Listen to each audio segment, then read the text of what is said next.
तो बच्चों आज हम डिस्कस करने वाले हैं ये question number 4.5 chapter moving charges and magnetism का class 12 physics NCERT exercise problem है बच्चों। यहाँ पे दिया हुआ है what is the magnitude of magnetic force. आपको क्या निकालना है? मैग्नीट्यूड ऑफ मैग्नेटिक फोर्स निकालना है। ठीक है, एफ निकालना है आपको। ठीक है, मैग्नेटिक फोर्स एफ निकालना है पर यूनिट लेंथ, मतलब एफ अपॉन एल निकालना है finally on a wire carrying a current of 8 ampere. कोई वायर है, मान लेते हैं कि यही वायर है। आंसर लिख देते हैं बच्चों यहाँ पे पहले, और यहाँ पे जो करंट कैरी हो रहा है, यहाँ पे कितना करंट कैरी हो रहा है, I is equal to 8 ampere हम लिख देते हैं। और ये किस में है? मैग्नेटिक फील्ड में है। और यहाँ पे जो एंगल है थीटा की वैल्यू दी हुई है 30 डिग्री। ठीक है ना। और यहाँ पे जो मैग्नेटिक फील्ड है, magnetic field is given here. कितने मैग्नेटिक फील्ड में है? ये 0.15 टेस्ला मैग्नेटिक फील्ड में एक स्ट्रेट वायर को रखते हैं। ठीक है ना। तो यहाँ पे मैग्नेटिक फोर्स कितने के बराबर होगा? तो हम जानते हैं वी नो दैट हम क्या जानते हैं, अगर यदि कोई वायर है वो उससे करंट फ्लोइंग हो रहा है और मैग्नेटिक फील्ड से मैग्नेटिक फील्ड 0.15 टेस्ला है, थीटा की वैल्यू 30 डिग्री है, तो हम क्या जानते हैं यहाँ से फोर्स कितने के बराबर होगा?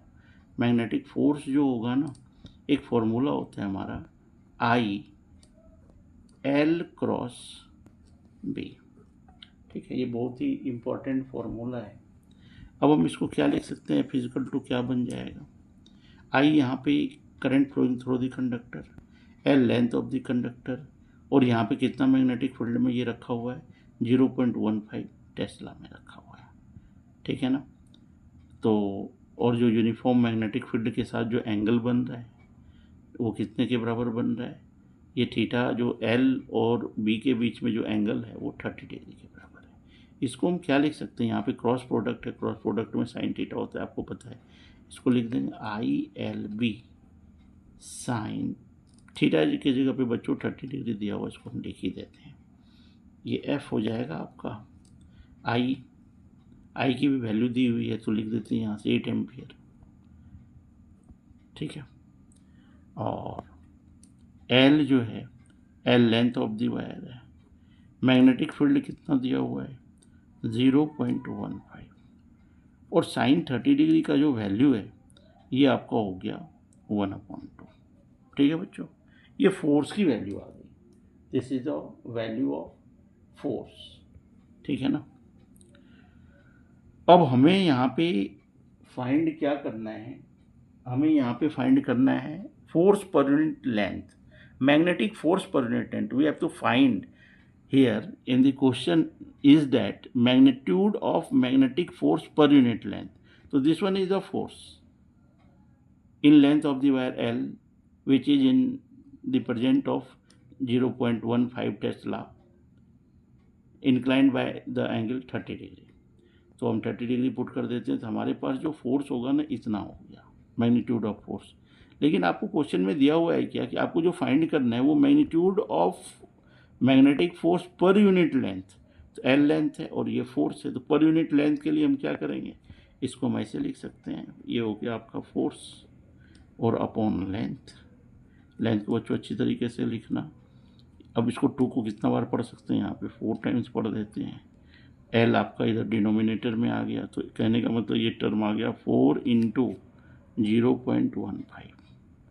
ठीक है, इसको इसके साथ जब हम मल्टीप्लाई कर देंगे, 15 को आप पढ़ेंगे कितने टाइम्स में? 4 टाइम्स में, तो हो जाएगा 60।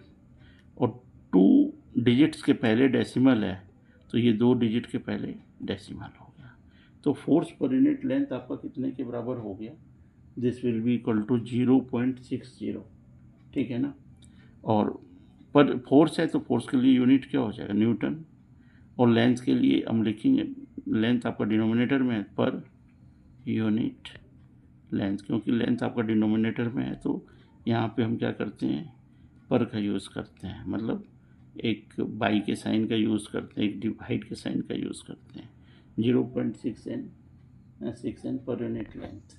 इसको हम ये भी लिख सकते हैं 0.6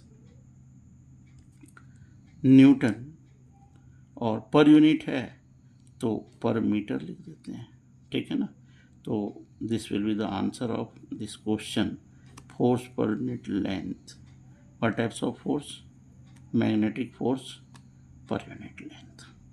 ठीक है, this question, the answer of this question is completed.